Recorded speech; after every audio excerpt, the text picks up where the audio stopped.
ભાગવતનો યજ્ઞ ચાલી રહ્યો છે, પણ મામા નાની નાની દીકરીઓ ક્યારને બહુ સારા પૈસા ઉડાડતા હતા અને પાછા જેટલા તમે દિયો એટલા થોડુંક આપજો.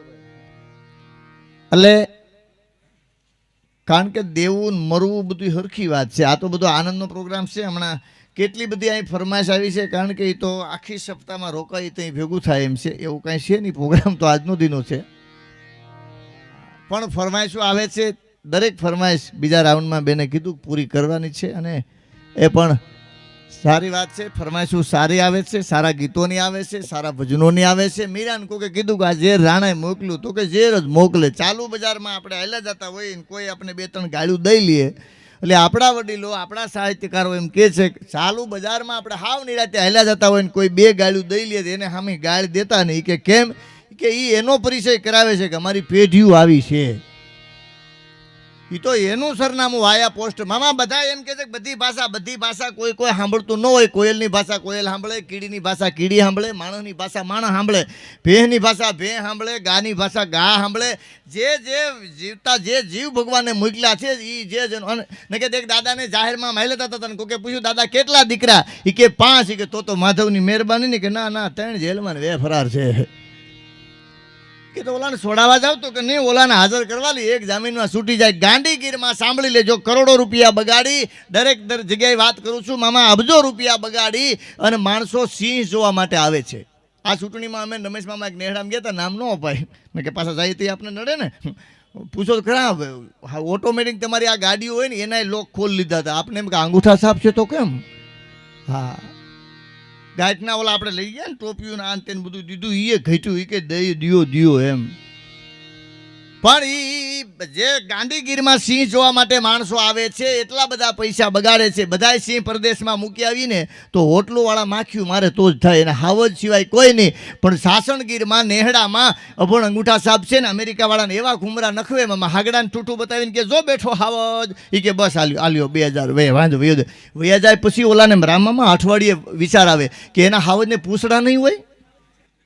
અઠવાડિયા પછી કોઈક માલધારીને મામા ફોન કર્યો તો તમારા હાવજને પૂછડા નહોતા? તો કે પૂછડા હતા પણ બેઠા હતા ને હેઠ આવી ગયા હતા. હા, હાવજ તો ગમે બહુ, આંખમાં નંબર હોય, પગમાં કપાસ્યું હોય, એને હાવજ જ બતાવાય. ડોક્ટર કામ ન કરે એવું કામ કરે છે. પણ વાત એ છે બહુ સારા ગીતો, બહુ સારા ભજનો. એટલે વાત એ કરતો હતો ભગવાનની માતાજીની મહેરબાની હોય, બજારમાં હાલ્યા જતા હોય અને કદાચ આપણે ઠેહ લાગે તો 2 વસ્તુ નીકળે, 2 જ નીકળે. કઈ? કાં પગનો નખ નીકળી જાય ને કાં હોનાનો દોરો નીકળી જાય. પણ ભાગમાં હોય તો વાત છે. ને કે અમુક તો મામા હમણાં જે કાલે જે તમારે આ વિજ્ઞાન જાથાવાળા જે વાતો કરતા હતા ને અંધશ્રદ્ધામાં તો સાહેબ હમણાં કેટલું બધું થઈ ગયું છે. પોતાના ઈષ્ટદેવ પોતાના ભગવાનને માનવાની એ કોઈ ના પાડતું જ નથી.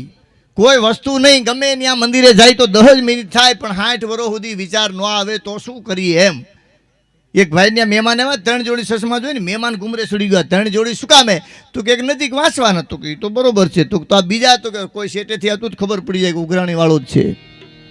પણ કે આ ત્રીજા શું કામે? તો કે ઓલા બેન ગોતવાના જેને મોડું જ પડવું નથી. માણસ મરી જાય ત્યાં સુધી ખોલ ન આપે. એક કોઈ છોકરા નહોતા ગલુડિયું નવડાવતા હતા ને ભાભો ઓસરીને બેઠો બેઠો જોઈ ગયો, એ છોકરાઓ એને નવડાવવા નહીં ટાઢા પાણીમાં, એટલે મરી ગયું. તા છોકરાઓ કે તમને ન ખબર પડે કે કાં? તો કે નવડાવવામાં નથી મર્યું, નિસોવામાં મરી ગયું. આવા તો છોકરા થયા છે, સાંભળી લેજો. હા, છોકરા માટે રાંદલ તેડા કરે પછી પાછા છોકરાને કોઈ નથી તેડતા. હા, ચોટીલા સુધી હાલીને ગયા છે, સાંભળી લેજો. ઉઘાડ પગે હાલીને ગયા છે. પણ વસ્તુ એ છે પાછો એનો ધોડો કોઈ નથી કરતું. નિશાળ હડકી તેથી છોકરાઓ નહોતા દાંત કાઢતા, ભારી મજા આવી ગઈ. વેકેશન પડી ગયું. 80 વર્ષના બાપા ઊભા થઈને કીધું, હે ભલા માણસ તમે દાંત શું કામ કાઢો? આ તો કઠણાઈ બેસી ગઈ. કારણ કે હવે ભણતોનો યુગ આવી ગયો. ઇંગ્લિશ મીડિયમ દીકરાને બધું ભણાવવું પડશે. કોરોનામાં બધાને ખબર પડી ગઈ ભગવાનને માતાજી છે, વાત ફાઇનલ છે. હા, આપણે તારાળામાં માસ્ક પહેરી નીકળ્યો ને પોલીસવાળા રોકીને કીધું, હે શું કામ 1000 રૂપિયા દેતો જા, બજારે શું કામ નીકળ્યો? તો કોઈ સાહેબ 1000 નહીં તમને 2000 આપું, પણ નથી પહેર્યું એના રૂપિયા લ્યો. તો કે એના જ લેવાને તારાય લેવા છે. પણ મેં માસ્ક પહેર્યું છે તોય કે તે માસ્ક પહેર્યું પણ વિશમાં કાણું શું કામ પાડ્યું? કે સાહેબ કાણું ન પાડું બીડી કેમ પીવી? જેને મોડું જ પડવું નથી કોણ તમે? તેથી ભુવા સાહેબ હતા કોરોનામાં, ખબર ને? હા, હું એને ઓળખું છું. મામા બપોરે 12-1 વાગે જો શાકભાજી વાળા દૂધ વાળા 2ની રજા હતી. બાકી મામા બધા હાવ રેડી થઈને કમ્પ્લીટ જ હતા ને. સાંભળી લીધું. કોઈ નીકળતું નહીં, આડું પંખી ન નીકળે, નીકળેલી પોલીસવાળા નહોતું ક્યાંક આવ્યું મોર બોલે એ, કારણ કે એને જોઈને પછી બોલતા હતા. કોરોનાની મહામારીમાં એક જણો નીકળ્યો એટલે સાહેબ ભુવા સાહેબને તમે પૂછજો, ઓળખતા એને પૂછજો. અને બપોરે 12 વાગે રોકીને કીધું, હે અટાણે શું કામ નીકળ્યો? તો કે સાહેબ ડેરીએથી આવું છું અને સાંભળી લીધું ઘેરે જ આવજો, હિસાબમાં થોડુંક મોડું થયું. કે વાંધો નહીં તો નીકળી જાવ, કારણ કે કેન હોય ઉઘાડીને કોઈ જોતું જ નહોતું હું હતું એ. અમુક તો માવાના બીડીઓના ફરીને નીકળી જતા હતા બોલો. અને કોરોનાની મહામારીમાં ખાલી 4-5 માવા 4-5 શિવાજીની જોડી હોત ને તો છોકરાઓની હગાયું થઈ જાત બોલો. આ બંધાણ હોય એની વાત છે, એનો વિરોધ નથી કરતા, મુકાય તો મૂકજો, હા સલાહ આપવાની વાત નથી. પણ બીજા દી સાહેબે કીધું કે હે ભલા મને કેમ મોડું થયું? તો કે સાહેબ આજ 2 દૂધવાળાના દૂધ મોડા આવ્યા, મોડું થઈ ગયું. ત્રીજે દી ભુવા સાહેબે રોકીને કીધું ક્યાંથી આવે? તો કે સાહેબ ડેરીએથી આવું. કે મારે તારી ડેરી જોવી છે, હાલ મને લઈ જા. અને ડેરો થયો. ડેરીમાં ડેરો થાય ને. એક જણ ડૉક્ટર પાસે ગયો ને કે હાથ પકડીને ડૉક્ટરે કીધું તમને 2 ઇન્જેક્શન આવશે. ભગાવવામાં ડૉક્ટર ઓલા માણસે એમ કીધું સાહેબ મને ઇન્જેક્શન દો ને એટલે ગાંઠો થાય. તો 200 દર્દી હું બોલ્યા ખબર? અમારા સાહેબનો હાથ હાવ ફોરો કીડી કરડે એટલું થાય ભાઈ. એક ઇન્જેક્શન દેવા દો તમને તાવ ઉતરી જાય. તો કે સાહેબ મને ઇન્જેક્શન દેવો તો ગાંઠો થાય. ભાઈ સાહેબ મને 2 ગોળી દઈ દો. 2 જણે પકડીને ધરાર ઇન્જેક્શન દેવડાવ્યું બોલો. પછી ઓલો સાહેબને કે સાહેબ તો કે હા ઇન્જેક્શન દઈ દીધું. તો કે હા. કે કેટલા પૈસા દેવાના? કે 1500. કે મારી પાસે 500 છે. થયો ને ગાંઠો.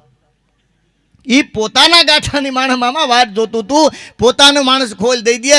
એક જોડીમાં 3 વરરાજા પરણી જતા તેથી લેરખી હતી. આ વડીલોને પૂછજો, એક જોડીમાં 3 વરરાજા પરણે એટલે એક દીમાં લગ્ન ન હોય ને કે તો એ જોડ કાઢવી કઈ એને પોખવો કઈ. સાંભળી લેજો, એક જોડીમાં 3 વરરાજા પરણી જતા હતા તેથી લેરખી હતી. એકના આજ લગ્ન, એકના પ્રમદી અને એકના છેલ્લે ત્રીજે દિવસે હોય તો એને લેરખી હતી. મા બાપને મારો દીકરો નવી જોડ પરણીને જાય. આજના આપણે બધાય બેઠા, જેટલા કપડાં છે એટલી બૂટની જોડી છે, જેટલા કપડાં છે. અને માસમાં હવે મેસિંગ આવી ગયા બોલો. હા એમાં લ્યો હવે એનું મેસિંગ આવી ગયું કે સફેદ જોડી સફેદ માં જ, કાળા કપડાં તો કાળામાં જ. પણ સાંભળી લેજો, જેટલી જોડી એટલા કપડાં બૂટના, એટલી બૂટની જોડી. મામા પણ અમુકને ઘેરે જાય ને હારા માણસોને, હવે આપણે નામ ન અપાય. એક ભાઈને ઘેરે ગયા તો ભગવાનના ગોખલા ઉપર 2 જોડી બૂટ ને ચંપલ પહેર્યા હતા. એટલે મેં કીધું અહીંયા કેમ મૂક્યા? મને કે ઘરમાં પહેરવાના છે ને. એટલી મેં કીધું ઘરની બેહના સાંભળાના લાગે છે, ન્યા બૂટ મૂકવાના ગમે એટલા પહેરો સાહેબ. પણ એ તો બહાર આપણા વડીલો છે, ઓસરીની પાળ રામમાં ઓસરીની પાળીમાં બૂટ લીધે ને તો ભાભા ધૂળ કાઢી નાખતા હતા. પણ સાંભળી લેજો, જે કાંઈ વસ્તુ છે એ માણસ અમુક સ્ટેજ ઉપરથી બોલવું ને બહુ અઘરી વાત છે. ટૂંકમાં તમને કહું, તમારી રીતે સાંભળી લેજો. સ્ટેજ ઉપરથી બોલવું બહુ અઘરી વાત છે, પણ સાંભળવું એ ડબલ અઘરી વાત છે. કારણ કે સહન તો તમે અમને કરો તો જ થાય ને. હા, એક કલાકાર મરવાની તૈયારીઓમાં હગાવાલા ઓટે બેઠા હતા. કોકે કીધું કે હવે બહાર કાઢો. તો કોકે કીધું તાળવામાં જીવ છે. કે તાળવામાં જીવ કેમ? તો કે આ બધું માથે આવે ને, જેની હાટો આવે છે અહીંયા જ આવે છે. તો હા, એમાં કોકે કીધું એને 1 ટીપું ગંગાજી પાવ. તો કે આખા ગામમાં ગંગાજી હતું, બધું પાઈ દીધું પણ કાંઈ ફેર ન પીડ્યો. નહીં તો કે નહીં, કે ફેર ન પીડ્યો તો હવે શું કરવાનું? એમાં કોકે આવીને 50 રૂપિયા ઉડેડ્યા, તરત મરી ગયો. જેની માટે ડોટું દઈ છે આપણે સાહેબ, એ ભગવાન કૃષ્ણ સાંભળી લેજો. જન્મે જેલમાં અને કામ મુક્તિ દેવાના કરે. જન્મ કોટડી કાળી, અંધારી રાત કાળી, વાસુદેવ ટોપલામાં લઈને ટોપલું કાળું, કમાડ કાળા, તાળા કાળા અને કામે પણ ક્યાંક ક્યાંક. પણ એક જોડીમાં 3 વરરાજા પરણી જતા. આજના વરરાજાને ગામમાં ને ગામમાં મામા લગ્ન થતા હોય તો ભગાવામાં 10 જોડી કપડાં હોય. સાંભળી લેજો, 10 જોડી કપડાં હોય. પણ હવે તમને આખી વાતની મજા આવશે. શું કામે? 10 જોડી કપડાં વરરાજાને હોય પણ ફેરા ફરવાટાણે કોકની ભાડાની લઈને પણતો હોય બોલો. પાછો હું કે શેરવાની નવે નવી નહીં સોનારી હતી, પારસી કરીને તને આપી ભાઈ. એ કઈ બોલે કે હું આ ગઈ વાંથી અહીંયા આવી એમ. પણ પ્રિય બોલવું સજનતા દાતારી સુરપંથ એતા અભ્યાસ ન મળે બિના કૃપા ભગવંત. ભાગવતનો યજ્ઞ ચાલી રહ્યો છે, સાંભળી લેજો. ભાગવતમાં એક માણસ એક દી સાંભળી જાય એને આપણી કહેવત છે કે 72 પેઢી તરી જતી. જે ભાગવત કરતા હશે સાંભળી લેજો. અમે તમને મામા કહીએ છીએ, ઘણા એમ કે તમે અમને મામા કયો છો બનાવો છો, એ આપણે બેને જ ખબર છે. આપણે કાંઈ ખોલ આપવાનું નથી બીજું મામા. હા, જેમ આમ કેમ કંકોત્રી દીને વ્યાજ કે અમારે વાત થઈ ગઈ, થયું હોય કે ન થયું. પછી આ લોકો કહે કે ગઢવી આવ્યા હતા ને કહી ગયા ને જવું જોહે. અમે કારણ કે આપણે મામા ભાણે છીએ. આ ભેં છે ને, ભેં ઇતિહાસ વાંચો, ભેં મામાઓની હતી ને અમને આપી. આ તો હવે તમે બધે ફેરફાર કરી નાખશો, ભરડિયા ના તેને જે કાંઈ જુદું જુદું. ભેં અમે લઈને બેસી ગયા. ભેં બેહે પાણીમાં ને ઘીરે આવીને મામા પાણી પીએ. હવે એના ભેગા અમે ઈ ટાણે બૂથ સુધી ભૂગતા નથી અમે તો. પછી ખબર પડે કે લે બેઠા રહ્યા. હા, એ એક આયરના બાપા બરોબર નહોતો, આમ ગઢવીને બેહું દોવા ન દીધું, દૂધ લેવા ગયા અને મને કીધું છે એટલે કહી દો. હવે દૂધ લેવા ગયા એમાં ભાભે શું સાસ લેવા ગયા એટલે ભાભે કીધું કે એ છોકરાઓ શું છે આ બધું? તો કે કાંઈ નહીં, બસ સાસ લેવા આવ્યા મામા. અમે તો મામા જ કહી, 100 વર્ષનો મામો ઘોડિયામાં હૂતો હોય મામો, સાંભળી લેજો, હાવ પથારીએ પીડ્યો હોય સાહેબ, એક ઘડીકમાં શ્વાસ રેક ન રહીએ એને મામો, 100 વર્ષની ડોહીમાં હાલ્યા જતા હોય એ પણ મામા.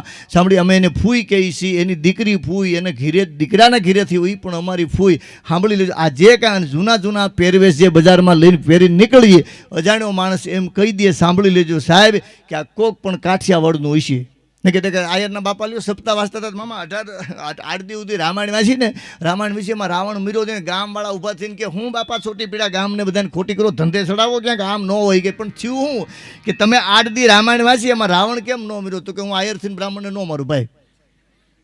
બોલ, આ ઠેઠ સુધી ખોલ આપી જ નહીં. એક બાપાને કહો કે જાહેરમાં પૂછ્યું કેટલા દીકરા? કે 3. ધંધો શું કરે? તો કે એક છે જમીન મકાન પ્લોટ લેવેચનું કરે, બીજો શું કરે? તો કે જે જમીન મકાન પ્લોટનું લેવેચ કરે છે. બીજો શું કરે છે? તો કે એડવોકેટ છે, હાઈકોર્ટનો વકીલ કહેવાય ને, એડવોકેટ છે. તો કે તો ત્રીજો ઘેરે જ રહે છે, એ શું કરે? તો કે જે હામું ભટકે એનું કરે છે, ગમે એનું કરીને વી આવે છે. કોઈ કે ફરિયાદ કરી કે તમારા છોકરાને લઈ લ્યો, કાં તો કે પાણાના બહુ બહિયા કરે. એનો બાપો મામા 3જા માળે બેઠે બેઠે કીધું કે તને લાગ્યો હોય કે હું એક દોરાવા રહી ગયો કે તો અમારો ન હોય.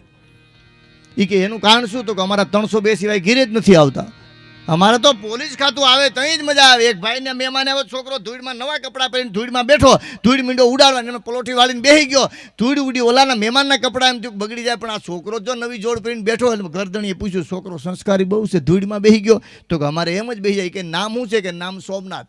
વાતમાં રહેજો, નીકળી જાય નહીં સમજાય, આ પાડા જેવું છે, સમજી ગયો હે કે નામ સોમનાથ છે. થોડી વારથી જ મામા હજી હાથમાં ચાની રકાબી હતી અને PSI DSP તાજીન માજીન ધારાસભ્ય બધા થયા ભેગા, બગડાટી બોલે આવે.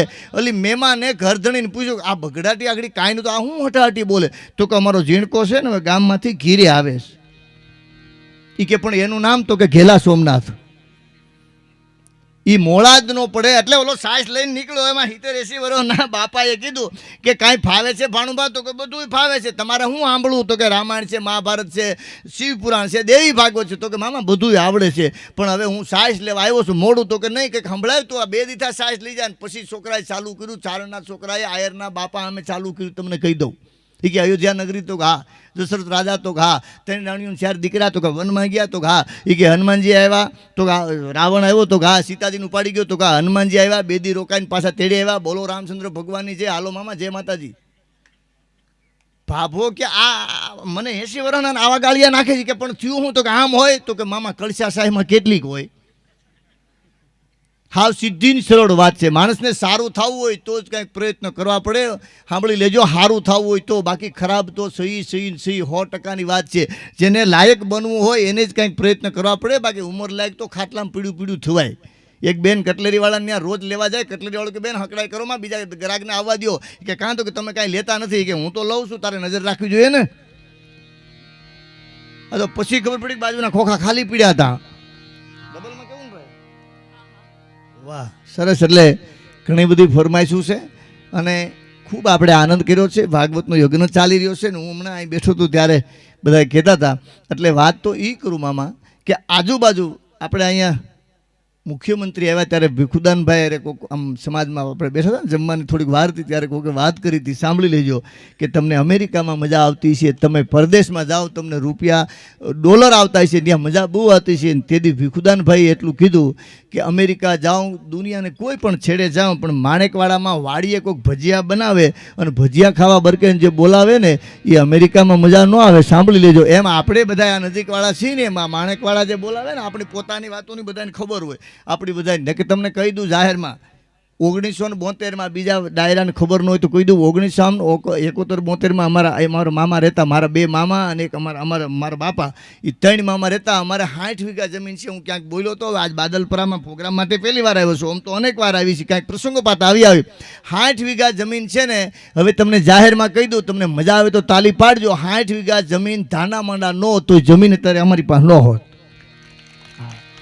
આ લાઈવ આવે છે એમાં કહી દઉં તમે શું કામે ન હોત એનું તમને દાખલો આપી દઉં. આપી દે એટલે ધાના બાપાએ આપી એમ નથી કહેતો.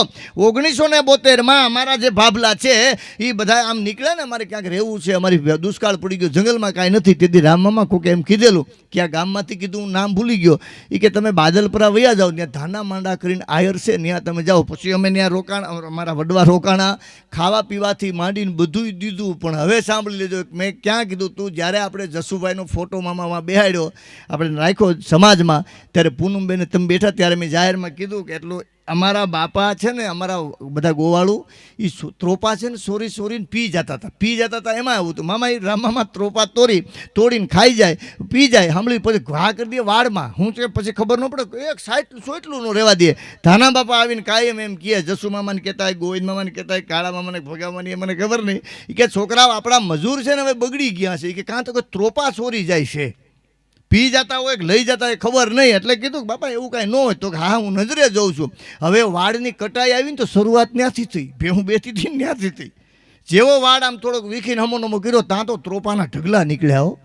પછી ખબર પડી કે આ ભાણુભા, હા પછી મારા મામા પાસે આવ્યા હતા મુળુભાઈ પણ, કે ભાઈ આવું થયું તો કે મામા હવે તો જે હોય તે ખાવા પીવાનું હતું ને, એમાં તો તમે ભૂગો નહીં કંઈ. એટલે ફરીથી આપણે, કારણ કે જુગલબંધીમાં એટલે અપેક્ષાબેન ભાવેશભાઈને કહું એમને આનંદ આવે, આપણે બધાને આનંદ આવે એવા સરસ મજાના ગીતો જુગલબંધીમાં આપણી સમ રજૂ થાય. અપેક્ષાબેન પંડ્યા અને ભાવેશભાઈ આહિર એમને તાલીઓથી વધારી